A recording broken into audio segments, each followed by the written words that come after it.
and welcome to Resonance Game Reviews. I'm your reviewer, Reverend Cooper, and today is a very special review. It's my personal top 10. Number 10, Mario Kart 64. Welcome to Mario Kart!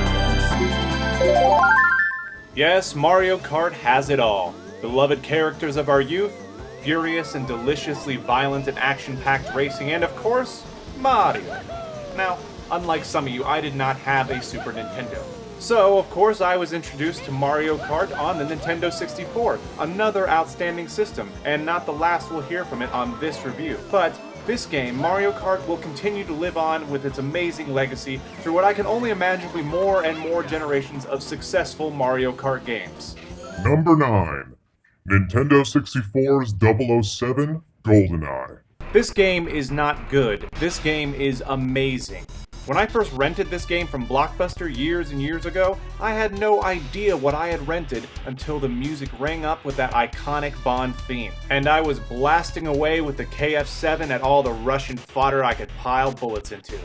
Not only was the campaign so good that I played each level as many times as I could squeeze into a day for months on end, but the multiplayer. Oh, how I miss the days of bouncing grenades around corners at my unsuspecting prey or leaving proximity mines for them to stumble upon. This game, although at number 9, is truly a legend of gaming. Number 8, Half-Life 2 Episode 2. When I first played Half-Life 2 on the PC, well, Mac in my case, I realized what I was missing by playing Valve on a console. Valve games are made to be played on a computer, period. But about the game. Nearly every problem I had with Half-Life 2 was solved with this game. More compelling storyline, fun and interesting gameplay, coupled with the companionship of the gorgeous Alex Vance. These elements give the story more weight, and make you care as you work together with Alex and others to accomplish your goals. It has also left myself and the Valve community on what at times feels like an indefinite on-hold status for a game that left on a serious cliffhanger. Now, hopefully Portal 2, which is set in the same world as Half-Life 2 Episode 2, gives us a few clues. Because the time is nigh, Valve. The time is nigh, and we are waiting. Number 7, Knights of the Old Republic. If you have ever wanted to be a Jedi and wield a lightsaber into glorious battle against hordes of all the enemies from the movies, then this game is for you. Knights of the Old Republic has so many great features to it, and is one of the games that helped establish BioWare's style for later games like Jade Empire and, of course, Mass Effect.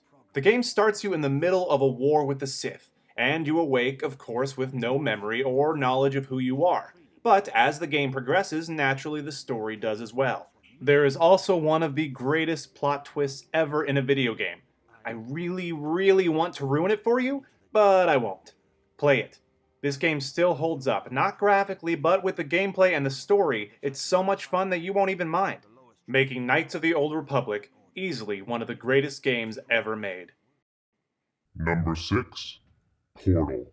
Now, this is not even a full game. Fortunately, to Portal's advantage, it came as part of what was called the Orange Box, which contained Portal, Half-Life 2, and Episodes 1 and 2, and Team Fortress. Probably one of the best video game deals ever. The game Portal itself was the star of the Orange Box, and was essentially a test game for Valve. While calling Portal a puzzle game is technically correct, it's really so much more than that.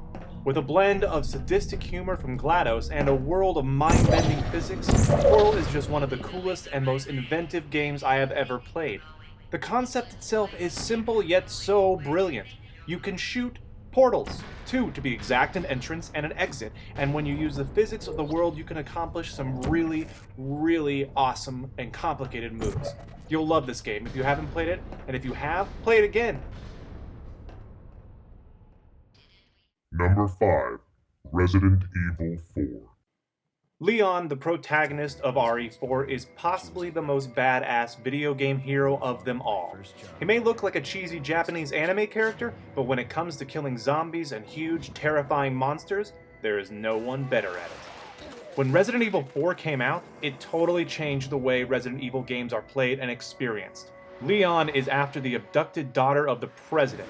He travels to rural Spain, where a strange cult has been rumored to practice bizarre rituals. Sounds pretty standard, right? You betcha. As he travels through some of the most wonderfully modeled and textured environments, you eventually, like all Resident Evil games, find the lab, of course. I won't ruin it for you, but this game is bigger than you might think. It looked next generation at the time and just a super duper murder fest. I highly recommend it. Number 4. Fallout 3. In Fallout 3, you play a vault dweller from Vault 101. Vaults were the only safe place when the A-bombs rained down on American soil like radioactive teardrops of terror. Skip forward 200 years. Your character, through a series of violent events, is forced to leave the safety of the vault to search for your missing father. When you first step foot into the wasteland, you realize that this game is huge. You also realize that you should probably put all your appointments on serious hiatus because this might take a while. If you really want to complete everything in this game, you're looking at a solid 75 to 80 hours. Fallout 3 is a fantastic and rich world, littered with crazy and memorable characters and horrifying mutant monsters that will provide laughs and screams as you dive into this beast of a game. This is really one of those games where the more you give yourself over to the story and the world, the more this game will give back tenfold in experience and fun. Easily one of the best games ever made. Number 3. The Legend of Zelda: Ocarina of Time. What can you say about this game? It is fantastic. And for a game that came on a cartridge, if you remember those, this game was big. Huge, spanning 3D worlds that you can explore, explode, and hopefully free from the threat of destruction. When this game came out, playing in a 3D interactive environment was still relatively new, and this was, in my opinion, the best use of the technology to date. It's the same story as most Zelda games, but that formula does better and better and keeps bringing back gamers time and time again to this classic story. And I can only guess that it will continue to do so for years and years to come. Number 2. Chrono Trigger. Just saying the name of this game simultaneously brings joy and sadness right to the surface. This game has a dear place in my heart. This is a touching and wonderfully crafted epic adventure that hails from the Far East and from so many years ago. Originally made for the Super Nintendo, this game has made legal and illegal appearances on multiple platforms now, with even a semi-recent remake on the Nintendo DS. The characters are what drive this absolutely lovable tale, with Chrono and his band of heroes that must not only save the world, but existence itself. This is the definition of a classic. I still even love the graphical presentation, which is partly due to the art being done by Akira Toriyama, who you may remember, if you're a nerd, as the creator of the Dragon Ball series. That same goofy yet serious overtones helps make Chrono Trigger a dynamic and interesting place to fight evil and engross yourself in a captivating and unique world.